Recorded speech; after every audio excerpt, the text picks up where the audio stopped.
Jadi kalau menikah pun mau menikah sama orang Jerman, kita tuh perlu sertifikat bahasa Jerman juga. Sukarelawan, tapi Mmm, sukarelawan di sini tuh digaji juga. Sebelum nyampe deh, kan transit di Qatar. heeh. Itu wah nangis banget. Kenapa tuh?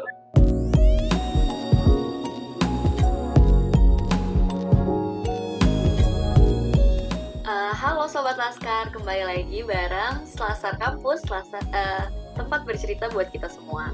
Nah, jadi pada kesempatan kali ini aku, Olive, bakal menemani Sobat Laskar semua selama beberapa menit ke depan nih. Nah, aku di sini udah ditemenin sama satu teman aku yang keren banget, keren parah pokoknya orangnya. Nah, mungkin boleh perkenalan diri dulu nih. Halo semuanya, jadi namaku Cikal. Aku lulusan SMA 81 Jakarta tahun 2019, angkatan 2019. Terus sekarang aku lagi di Jerman sejak September 2020 kemarin untuk ngelaksanain program yang namanya Ausbildung. Jadi bukan kuliah tapi sekolah sambil kerja. Wow, keren banget sih, sekolah sambil kerja di Jerman ya. Nah, jadi teman-teman, kita bersama Cikal pada hari ini akan ngobrol-ngobrol seputar dunia perkampusan nih. Karena kali ini kalian akan hadir di sesi Diari Kampus. Nah, jadi sebelumnya tadi kan Cikal udah kasih tahu ke kita ya, kalau misalkan dia nih sekolah sambil kerja di Jerman. Nah, mungkin teman-teman belum tahu, aku juga belum tahu nih. Kok bisa sih Cikal kamu mau masuk ke sana gitu? Maksudnya kayak kenapa kamu memilih jalur ini? Oke. Jadi sebelumnya tadi kan mungkin udah diceritain di video sebelumnya, mungkin bisa nonton video yang itu.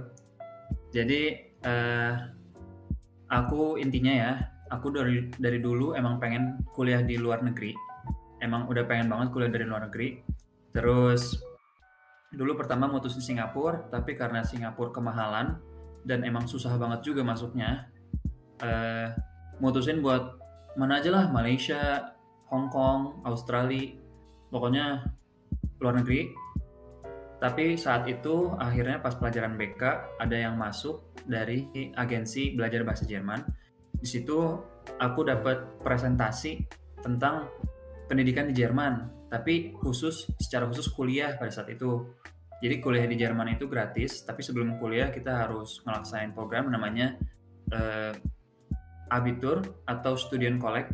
Jadi Student Collect ini untuk penyetaraan lah ya. Jadi untuk mahasiswa asing kita disekolahin dulu selama satu semester atau sampai 1 tahun. Jadi selama periode waktu ini kita diulang lagi belajar semua tentang pelajaran-pelajaran yang kita udah pelajari mungkin di SMA, tapi dalam bahasa Jerman. Nah Waduh. gitu. Jadi ini untuk sistem kuliahnya ya di Jerman. Tapi pada saat itu kan aku udah mutusin buat udah ke Jerman aja. Jadi itu sekitar 1 bulan setelah nerima presentasi itu aku langsung les bahasa Jerman di Goethe Institut. Jadi tempat les Jerman resmi gitu. Nah di situ kan aku pasti sharing-sharing lah ya sama teman-teman yang belajar juga di Goethe dengan tujuan yang berbeda-beda, tujuan masing-masing. Jadi mereka ada yang mau kuliah juga, ada yang mau menikah. Jadi kalau menikah pun mau menikah sama orang Jerman, kita tuh perlu sertifikat bahasa Jerman juga gitu. Walaupun serius.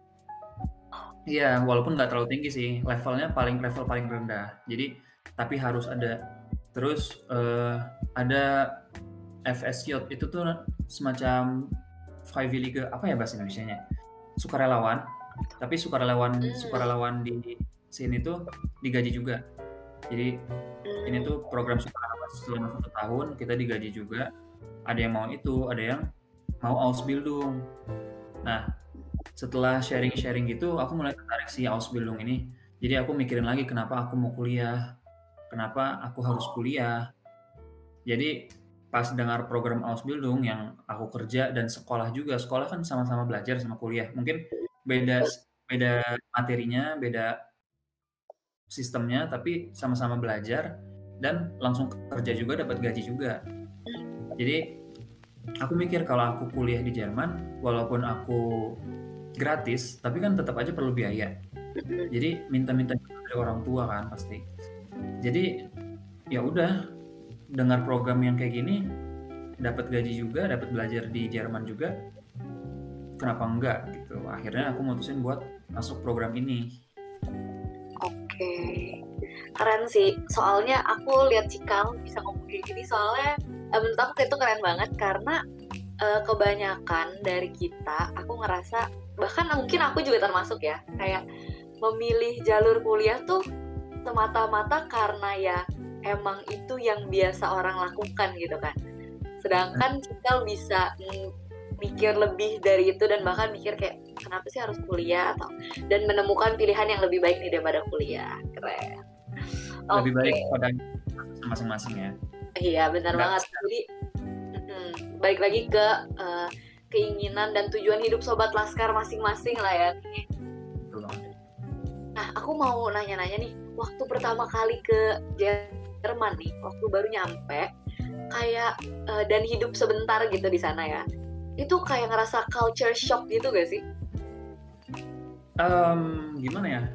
Jadi pertama nyampe di Jerman itu September 2020 dan itu masih periode corona.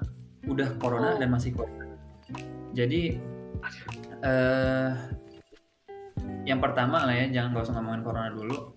Pertama nyampe di sana tuh, sebelum nyampe deh, kan transit di Qatar. Itu wah nangis banget. Kenapa tuh? Pulang lagi. Kan duduk di pesawat tuh kan samping jendela kan, terus kayak ngeliat keluar, ini di mana di negeri orang gitu kan. Udah nggak bisa balik lagi. Terus itu tengah malam kan, akhirnya ya udah tidur di pesawat sampai Jerman, itu ngerasa unreal banget gitu. Aku kan lulusan 2019, bayangin 2019, dan aku baru masuk September 2020. Jadi bisa dibilang gap year selama 1 tahun kan. Itu tuh apa ya, keinginan untuk berangkat untuk pergi ke Jerman itu udah menggebu-gebu banget gitu. Jadi pas nyampe di Jerman ini, aku sama teman-teman aku, bukan teman aku sih, sama anak Indonesia lain yang ngikutin program juga, kayak Kal kita udah di Jerman Kal, kita ngeliat keluar jendela, kita ngeliat keluar jendela dari kereta gitu ya, apa padang rumput luas, langitnya pun beda kan, langit Indonesia sama langit Jerman. Gitu sih pertama, itu banget yang sentuh banget gitu ya, bukan culture shock, bukan apa, tapi perasaan kita udah ada di orang, kita udah nyampe di tujuan kita sementara. Jadi tujuan bukan ini kan, tapi pertama kita melangkah ke Jerman dulu. Jadi pertama itu yang bikin apa ya, terharu banget sampai di sana. Terus selama di sana aku karantina dulu, aku tes corona kan. Terus karantina sampai hasil negatifnya keluar. Jadi ini aku nginep di tempat yang disediain sama yang bantuin aku nyampe ke Jerman. Jadi di sini adalah tempat penginapan mahasiswa-mahasiswa student collect yang tadi udah aku bilang. Jadi di kota yang berbeda sama kota aku sekarang. Jadi di situ tuh aku masih ada orang Indo, yang ngebantuin, kayak misalkan ini caranya gimana, cara naik kereta gimana, cara naik tram gimana, itu beda banget kan. Cara belanja gimana, belanja di sini pun beda banget. Tapi sebagian besar nggak terlalu culture shock sih. Paling yang susah bagi sebagian orang Asia di sini itu makanannya, kita nggak banyak bumbu gitu. Tapi tetap ada kok, Asian Mart gitu ada. Kalau kita mau, kita bisa beli di situ juga. Tapi jadi, kalau culture shock biasa aja sih. Enggak juga. Nggak terlalu. Oke, mantap. Jadi tadi masih tinggal di tempat yang bersama-sama orang yang ikut kolik ini ya? Ya, student kolik ya. Sampai sekarang enggak? Atau udah pindah? Oh, cuma 1 minggu. Setelah 1 minggu aku pindah ke kota yang aku tinggalin sekarang. Ini kayak rumah, kosan, apartemen atau apa nih? Aku nggak tahu pastinya ya. Kalau di Indonesia mungkin nggak ada. Jadi ini tuh bisa dibilang apartemen, tapi nggak setinggi yang di Indonesia, tapi cuma sekitar 4 lantai. Mungkin bisa dibilang rumah susun kali ya, cuman lebih modern desainnya. Jadi kalau kosan kan kita masuk pintu kosan, terus ntar ada kamar-kamar banyak gitu ya. Benar. Kalau apartemen kita ini mungkin lebih ke apartemen kali ya. Tapi kalau apartemen kita masuk pintu gedung apartemen, ntar ada kamar-kamar, ada rumah-rumah orang gitu kan. Kalau di sini, kita masuk bangunannya, ntar ada rumah. Jadi satu rumah ini kalau aku sendiri tinggal bertiga. Jadi dari apartemen dan kosan gitu kali ya. Jadi dalam satu rumah ini ada tiga kamar, satu kamar mandi dan satu dapur. Jadi 3 kamar ini ditempatin 3 orang berbeda, aku dan ada 2 teman aku lagi. Tapi ini disebut satu rumah gitu. Gabungan antara 3 kamar ini disebut satu rumah. Gitu. Jadi kalau di apartemen rumah buat satu rumah kan buat satu penghuni kan. Iya. Kalau kosan kita banyak penghuninya. Kalau ini dikotak-kotakin lagi. Oh. Tapi ini sama teman dari Indonesia atau teman baru dari Jerman nih tinggalnya? Enggak, jadi ini ada teman dari satu perusahaan yang sama yang ngikutin program yang sama aku. Aku ikut dari teman aku ada yang dari Tunisia, dia tahun kedua, kalau aku kan tahun pertama. Sama ada satu lagi dari Tajikistan. Jadi kalian kalau berkomunikasi ini biasanya pakai bahasa Inggris atau bahasa Jerman nih? Bahasa Jerman. Soalnya mereka juga nggak bisa. Bisa lancar ya? Ya, bisa lah. Oke. Nah, berarti kan ini udah lumayan lama lah ya nih tinggal di Jerman. Menurut Cikal sendiri, gimana sih biaya hidup di sana tuh? Kayak apakah beda jauh dengan di Indonesia gitu? Soalnya kan dengar-dengar kayaknya mahal deh kalau di Jerman kuliahnya doang gratis tapi living cost-nya tuh mahal gitu. Oke. Pertama ini kita harus ambil dari 2 perspektif. Kalau misalkan mahal kan relatif ya. Ya. Kalau kita kuliah dikirimin uang rupiah untuk bayar dalam euro mahal dong. Aku di sini kan kerja sambil belajar ya. Aku juga dapat gaji di sini. Jadi aku dapat uang dalam euro untuk biaya dalam euro. Jadi sebenarnya nggak terlalu mahal sih kalau misalkan ngitungnya dalam euro. Tapi kalau misalkan setiap mau belanja dikonversiin ke dulu ya mahal sih jelas. Tapi kalau untuk makanan itu nggak terlalu kerasa mahal sih. Yang kerasa mahal tuh kalau mau jajan. Kalau mau jajan dan perlu misalkan nyukur. Ini aku dari nyampe Jerman belum nyukur sama sekali. Iya, karena aku kali cukur tuh paling murah ya 15 euro. 15 euro tuh kan sekitar mungkin 200.000 ya. Mungkin nyukur sendiri aja kali ya. Iya, jadi pada nyukur sendiri di sini, tapi aku nggak mau lah, mau coba panjangin aja dulu. Jadi sekali 50.000, 15 euro. Di Indonesia 15.000 rupiah. Jadi kan jauh banget kan. Bedanya ya. Jadi kalau makan nggak terlalu kerasa. Misalkan nasi di sini harganya 60 sen itu 1 kilo. Setengah kilo itu 60 sen. Berarti kan satu kali makan tuh sekitar 15 sen ya. Itu nggak terlalu kerasa kan kalau makan. Kalau jajan tuh kalau jajan lebih udah beda lagi ya biayanya, hitungannya jauh ya kayaknya. Oke. Kalau transport gimana? Biaya transport mahal nggak? Atau kamu biasa di sana naik apa kalau kemana-mana? Kalau berangkat kerja itu naik sepeda. Jadi kita beli sepeda di sini, banyak kan beli sepeda. Tapi kadang juga naik bis kalau jadwalnya cocok sama jadwal kerjanya, kan jadwalnya beda-beda tuh.